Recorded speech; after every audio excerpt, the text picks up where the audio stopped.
মুখ্যমন্ত্ৰী ডক্টৰ হিমন্ত বিশ্ব শৰ্মাই ৰাজ্যত হিটলাৰ শাসন চলাইছে। শৰীৰৰ যিটো অংশত ঘাঁডোখৰ হয় তাত মলম ঘঁহিব লাগে, গতিকে ঔষধ জনতা ভৱনত নলগাই ক'ত লগা? ধেমাজিত ৰাজ্যৰ দলৰ সভাপতি অখিল গগৈৰ মন্তব্য। শৰীৰৰ যিটো অংশত ঘাঁডোখৰ হয় মলম তাতেই ঘঁহিব লাগে, গতিকে ঔষধ জনতা ভৱনত নলগাই ক'ত লগা? ৰাজভৱন জনতা ভৱনৰ সন্মুখত ন্যায় বিচাৰি ধৰ্ণা বিক্ষোভ কৰিব। আমি এতিয়া হেঁপা শিয়ালৰ সৈতে হাবিত হিমন্ত বিশ্ব শৰ্মাই নুশুনাকৈ ধৰ্ণা দিব লাগিব নেকি? ৰাইজৰ কথা ৰাইজৰ মাজত থাকি কওক ধৰ্ণা দিব। হিমন্ত বিশ্ব শৰ্মা কোন হয় বন্ধ কৰিব। এনেধৰণে অসমৰ মুখ্যমন্ত্ৰী ডক্টৰ হিমন্ত বিশ্ব শৰ্মাক কটু সমালোচনা কৰে শিৱসাগৰ বিধায়ক তথা ৰাইজৰ দলৰ সভাপতি অখিল গগৈ। হিমন্ত বিশ্ব শৰ্মা অসমৰ মুখ্যমন্ত্ৰী ডাঙৰীয়াই যি ধৰণে অসমত শাসন চলাইছে এইটো হিটলাৰ ৰাজৰ বাহিৰে আন একো নহয়। এতিয়া তেওঁ কৈছে যে ৰাজভৱনৰ সন্মুখত ধৰ্ণা দিব নোৱাৰিব, জনতা ভৱনৰ সন্মুখত ধৰ্ণা দিব নোৱাৰিব, তেতিয়াহ'লে আমি হাবিৰ ভিতৰত ধৰ্ণা দিব লাগিব। আপুনি চাওক, আপোনাৰ যিটো ঠাইত বেমাৰ হয়, যিটো দেহত বেমাৰ হয় সেইটো দেহতহে বেজি দিয়ে, হয়নে নহয়? ঔষধটো আপুনি মলম ক'ত লগাব? য'ত আপোনাৰ খৰটো হৈছে, য'ত আপোনাৰ ঘাঁটো হৈছে তাতহে আপুনি মলমটো লগাব। কিন্তু এতিয়া হিমন্ত বিশ্ব শৰ্মাই কৈছে যে নহয়, ৰাজভৱনত বা জনতা ভৱনত য'ত মুখ্যমন্ত্ৰী বহি থাকে, য'ত ৰাজ্যপাল বহি থাকে তাত আমি প্ৰতিবাদ কৰিব নোৱাৰিম। আজি অসমত আপোনালোকে সকলোৱে দেখিছে যে স্মাৰ্ট মিটাৰে যি পৰিস্থিতিৰ সৃষ্টি কৰিছে। অসমৰ গাঁৱৰ প্ৰত্যেক ঘৰ মানুহে আন্দোলন কৰিছে, প্ৰত্যেক ঘৰ মানুহে আন্দোলন কৰিছে। অসম ভাৰতবৰ্ষৰ ভিতৰত অকল এটাতে 1 নম্বৰ হৈছে, সেইটো হ'ল স্মাৰ্ট মিটাৰ লগোৱাত। অসমক ভাৰতৰ 1 নম্বৰ ৰাজ্য কৰিম বুলি কৈছিলে হিমন্ত বিশ্ব শৰ্মাই।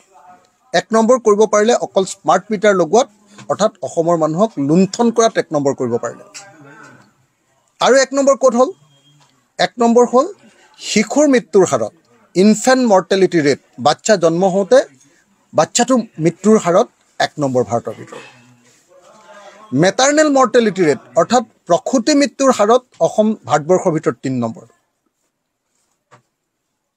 আপোনাৰ বিদ্যালয় এৰাৰ ক্ষেত্ৰত অসম ভাৰতবৰ্ষৰ ভিতৰত 1 নম্বৰ, আধাতে বিদ্যালয় ল'ৰা ছোৱালীবিলাকে এৰি দিয়াৰ ক্ষেত্ৰত। আৰু 4 নম্বৰ কিহত হৈছে যে তলফালৰ পৰা 4 নম্বৰ হৈছে কিহত যে গড় জনমূৰি আয়ৰ ক্ষেত্ৰত। গোটেই ভাৰতবৰ্ষৰ 33খন ৰাজ্যৰ ভিতৰত তলফালৰ পৰা আমি 4 নম্বৰ হৈছোঁ গড় জনমূৰি আয়ৰ ক্ষেত্ৰত।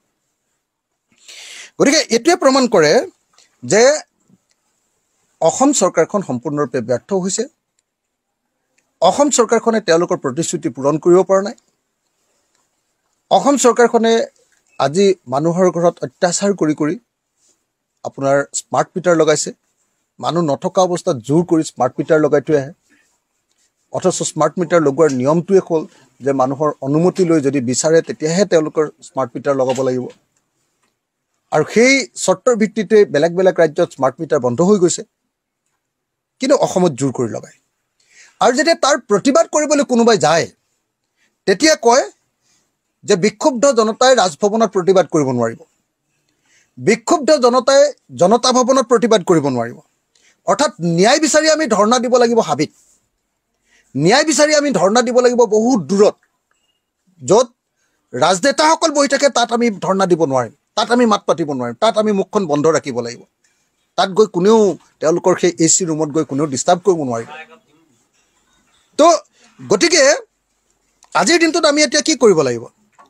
হিমন্ত বিশ্ব শৰ্মাই নুশুনাকে দূৰত শিয়ালৰ সন্মুখত, হেঁপাৰ সন্মুখত, হাবিৰ মাজত, কাজিৰঙাৰ গড়কেইটাৰ মাজত এতিয়া ধৰ্ণা মাৰিলেগৈ হ'ব? গতিকে আমি ৰাইজৰ মাজত আছোঁ, ৰাইজৰ মাজত থাকিম, ৰাইজৰ সন্মুখত ধৰ্ণা দিম, মুখ্যমন্ত্ৰীৰ সন্মুখত ধৰ্ণা দিম, আসাম এছেম্বলিত, অসম জনতা ভৱনত ধৰ্ণা দিম, আমি ৰাজভৱনত ধৰ্ণা দিম। এইটোৰ পৰা আমাক কোনেও বিৰত কৰিব নোৱাৰে। কোন হিমন্ত বিশ্ব শৰ্মা যে আমাৰ অসমৰ মানুহক ধৰ্ণা দিয়াৰ পৰা প্ৰতিবাদ কৰাৰ পৰা এনেকৈ বিৰত কৰিব কৈছে আজিৰ দিনটোত কংগ্ৰেছ দলৰ ইউথ কংগ্ৰেছৰ অল ইণ্ডিয়াৰ সভাপতিজনক যিধৰণে নজৰবন্দী কৰিছে এইটো এটা নজিৰবিহীন ঘটনা প্ৰতিবাদ কৰিবলৈকে পোৱা নাই হোটেলতে গৈ তেওঁক নজৰবন্দী কৰিছে এটা এটা নজিৰবিহীন ঘটনা এনেকুৱা ঘটনা অসমৰ ইতিহাসত হোৱা নাছিলে হিটলাৰৰ দিনত এনেকুৱা ঘটনা ঘটিছে আৰু হিমন্ত বিশ্ব শৰ্মাৰ দিনত অসমত এনেকুৱা ঘটনা ঘটিছে আজি কংগ্ৰেছ দলে গোটেই অসমতে গোটেই ভাৰতবৰ্ষতে প্ৰতিবাদ কৰিলে মানুহ মাৰিলে অকল অসমত আৰু উত্তৰ প্ৰদেশত কেনেকুৱা এটা দুৰ্ভাগ্যজনক ঘটনা চাওক হিমন্ত বিশ্ব শৰ্মাৰ হিটলাৰী ৰাজলৈ চাওকচোন আপোনালোকে এইটো দুৰ্ভাগ্যজনক ঘটনা আজি আদানীক গোটেই দেশখন দি দিছে আদানীক স্মাৰ্ট মিটাৰ দি দিছে আদানীক আমাৰ এয়াৰপৰ্টটো দিলে বৰঝাৰ এয়াৰপৰ্টটো দি দিলে আদানীক দেশৰ গোটেই জাহাজ ঘাটবিলাক দি দিছে আদানীক আপোনাৰ গোটেই দেশৰ কয়লাবিলাক দি দিছে আদানীক লগত লৈ গৈ অষ্ট্ৰেলিয়াত গৈ নৰেন্দ্ৰ মোদীয়ে আদানীক কয়লা খাট দি দিছেগৈ চাৰিওফালে কেৱল আদানী আৰু আম্বানী আৰু আদানী তাৰ বিৰুদ্ধে যেতিয়া প্ৰতিবাদ কৰে তেতিয়া আকৌ কি হয় আজি দেখিছোঁ যে আপোনাৰ সংসদ ভৱনৰ সন্মুখত প্ৰতিবাদ বন্ধ কৰিছে সংসদ ভৱনৰ সন্মুখততো প্ৰতিবাদ হ'বই ভাই সাংসদসকলে যদি সংসদ ভৱনৰ সন্মুখত যদি প্ৰতিবাদ কৰিব নোৱাৰে আৰু প্ৰতিবাদ কৰা মানুহক যদি শাসক দলে যদি প্ৰতিবাদ কৰা মানুহক যদি বাধা দিবলৈ যায় তেতিয়াহ'লেতো সেইটোতো সংঘাতটো চৰকাৰে তৈয়াৰ কৰিছে আৰু চৰকাৰে তৈয়াৰ কৰি সংঘাতটো তাৰপিছত কৈছে যে সেই এলেকাতে আৰু প্ৰতিবাদ কৰিব নোৱাৰিব এইটো কেনেকুৱা ঘটনা কথা আজি ৰাজভৱনত প্ৰতিবাদ কৰিবলৈ যাওঁতে কংগ্ৰেছ দলেতো মাৰপিট কৰা নাই মাৰপিট কৰিছে পুলিচে কন্দুৱা গেছ দিছে পুলিচে তাৰপিছত আকৌ ৰাজভৱনত প্ৰতিবাদ কৰিব নোৱাৰিব এইটো আকৌ আইন উলিয়াইছে আকৌ অসম চৰকাৰে এইটো কেনেকুৱা কথা গতিকে এই হিটলাৰ ৰাজ বন্ধ হ'ব লাগিব আমি কেতিয়াও মানি নলওঁ হিমন্ত ৰাজ এনেকুৱা ধৰণৰ উপদ্ৰৱ হিমন্ত ৰাজ আমি কেতিয়াও মানি নলওঁ হিমন্ত বিশ্ব শৰ্মাই যদি ভাবিছে যে অসমত কেৱল তেওঁৱে আছে এইটো তেওঁ মূৰ্খৰ স্বৰ্গত বাস কৰিছে আমি তেখেতক সকীয়াই দিছোঁ যে অসমৰ প্ৰতিবাদী সংগ্ৰামৰ ওপৰত যাতে তেখেতে আক্ৰমণ নকৰে তাৰ কাৰণে হিমন্ত বিশ্ব শৰ্মাক সকীয়াই দিছোঁ আৰু এই কাম নকৰিবৰ কাৰণে এনেকুৱা অগণতান্ত্ৰিক স্বেচ্ছাচাৰী হিটলাৰী ৰাজ নঘটাবৰ কাৰণে